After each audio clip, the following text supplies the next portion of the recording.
इस समय की सबसे बड़ी ब्रेकिंग न्यूज, आपको बता दें कि बिहार में कोरोना से अनाथ हुए बच्चों को हर महीने दिए जाएंगे 1500 रुपए। जी हां, नीतीश सरकार का बड़ा ऐलान।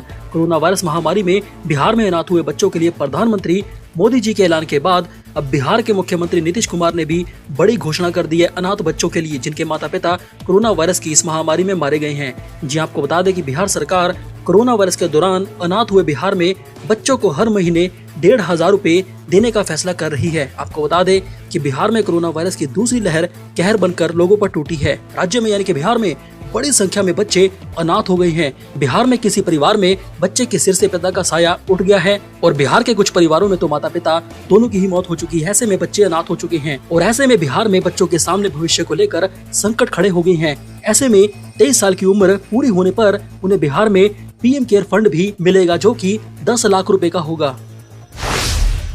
इस समय की सबसे बड़ी ब्रेकिंग न्यूज, जी आपको बता दें कि हरियाणा सरकार ने हरियाणा में कोरोना वायरस की वजह से लगे मौजूदा लॉकडाउन को 7 जून, जी हां 7 जून तक हरियाणा में बढ़ा दिया है और प्रदेश में यानी कि हरियाणा में दुकानें अब सुबह 9 बजे से लेकर दोपहर 3 बजे तक ही खुलेंगी। हालांकि इस दौरान हरियाणा में दुकानदारों को ऑड इवन फार्मूले का पालन करना होगा। आपको बता दें कि 15 जून तक शिक्षण संस्थान बंद रहेंगे पढ़ाई लिखाई के हरियाणा में। पहले की तरह ही रात 10 बजे से लेकर सुबह 5 बजे तक रात्रि कर्फ्यू जारी कर दिया गया है हरियाणा में, यानी कि सुबह 9 बजे से लेकर 3 बजे तक दुकानें खुलेंगी और रात को फिर से रात्रि कर्फ्यू लग जाएगा 10 बजे से सुबह लेकर 5 बजे तक। शॉपिंग मॉल्स भी नियमों के आधार पर ही सुबह 10 बजे से शाम 6 बजे तक खुलेंगे। क्षेत्रफल के आधार पर लोगों को प्रवेश मिलेगा और मात्र 1 घंटे ही मॉल्स में रह पाएंगे। चलिए बात करते हैं अगली बड़ी खबर की। जी हां, योग गुरु स्वामी रामदेव जी ने अभी ये दावा किया है कि हिंदुस्तान का हर दूसरा व्यक्ति कोरोना वायरस की चपेट में आकर निकल भी गया है। जी हां, अधिकतर लोगों को इसका पता भी नहीं चला है। आधी आबादी की जान उनके योग और कोरोनिल ने बचाई है। योग और कोरोनिल ने वैश्विक महामारी, दुनिया की सबसे बड़ी बीमारी है। आपको बता दें कि नेचुरोपैथी में पहुंचे लोगों से बातचीत के दौरान बाबा रामदेव जी ने यह बोला कि वैश्विक महामारी दुनिया की सबसे बड़ी बीमारी है जिसके सामने दुनिया के बड़े बड़े देश लाचार और धराशायी हो गए कोरोना के सामने और हॉस्पिटल्स में इलाज के लिए एंटीबायोटिक और स्टेरॉइड्स दिए जा रहे हैं धड़ल्ले से। बाबा रामदेव जी ने यह बोला कि कुछ लोग सियाणे बनकर यानी कि समझदार बनकर अस्पताल पहुंचे और वहां पर वे मर गए।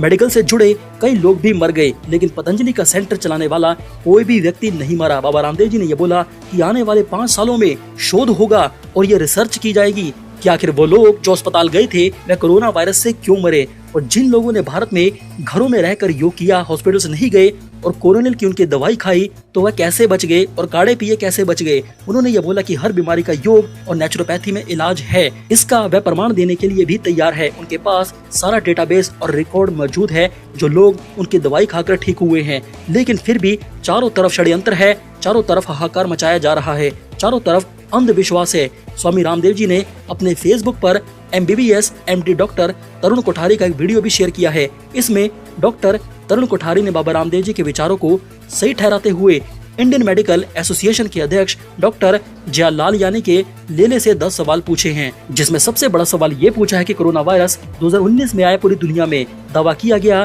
कि कोरोना वायरस की डायग्नोस्टिक किट भारत समेत दुनिया के कई देशों ने 2017 से लेकर 2018 में कैसे खरीद ली, जबकि ये कोरोना वायरस की बीमारी 2019 में आई थी।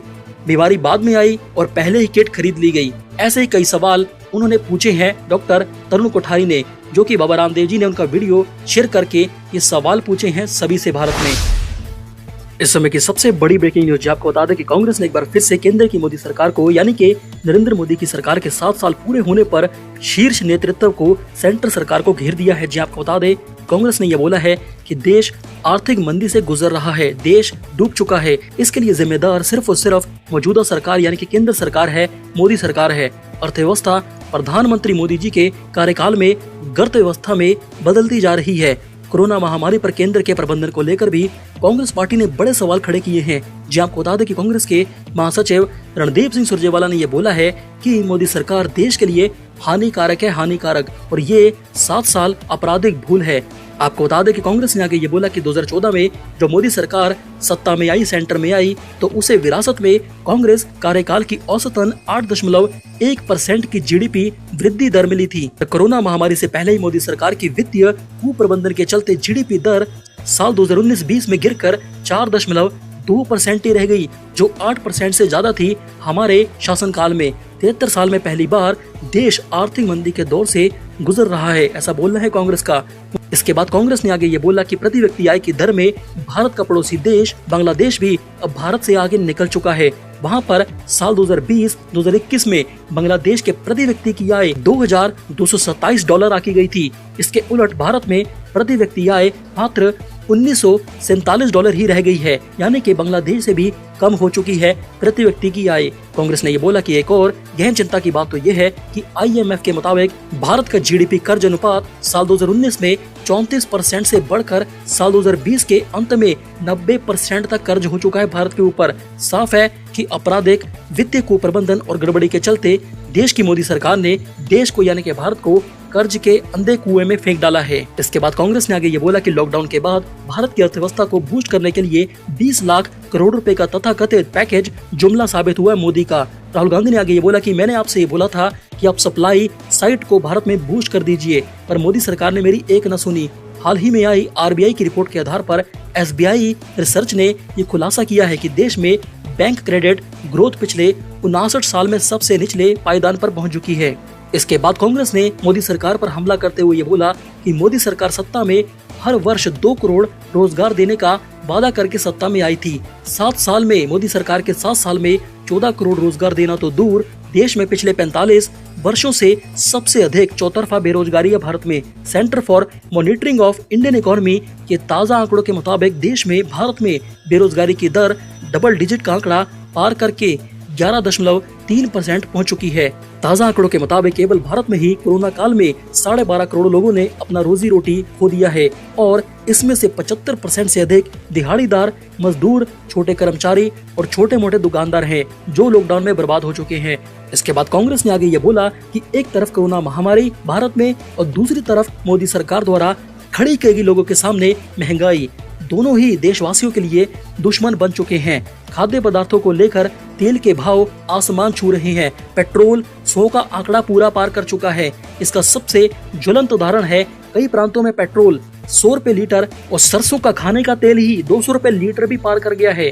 इसके बाद कांग्रेस ने आगे ये बोला कि मोदी सरकार ने मई 2014 में सत्ता संभाली थी भारत की, तो इंटरनेशनल मार्केट में कच्चे तेल का रेट USD यानी के अमेरिकी डॉलर में $108 प्रति बैरल था। देश में पेट्रोल की कीमत 71 रुपए प्रति लीटर और डीजल की कीमत 55 रुपए प्रति लीटर थी, पर मोदी सरकार ने पेट्रोल और डीजल पर बेमतलब के टैक्स लगाकर 7 साल में जनता की जेब से 22 लाख करोड़ रुपए इकट्ठा कर लिए।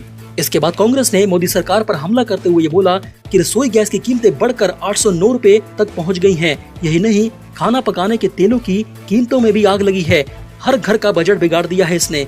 मई 2020 या फिर 21 के बीच एक साल में ही खाना पकाने वाले तेलों में 60 से 70% से अधिक बढ़ोतरी हुई है। सरसों का तेल 115 रुपए प्रति लीटर से बढ़कर 200 रुपए प्रति लीटर पार हो चुका है। सोयाबीन से लेकर पाम ऑयल तक की कीमतें काफी ज्यादा बढ़ गई हैं। कांग्रेस ने आगे ये बोला कि दलहन की बढ़ती कीमतों ने हर घर का बजट बिगाड़ दिया है, तहस नहस कर दिया है। कांग्रेस ने मोदी सरकार पर हमला करते हुए आगे ये बोला कि मई 2020 से लेकर मई 2021 तक केवल एक साल में भारत में चने की दाल की कीमत 70 रुपए किलो से बढ़कर 90 रुपए प्रति किलो हो चुकी है।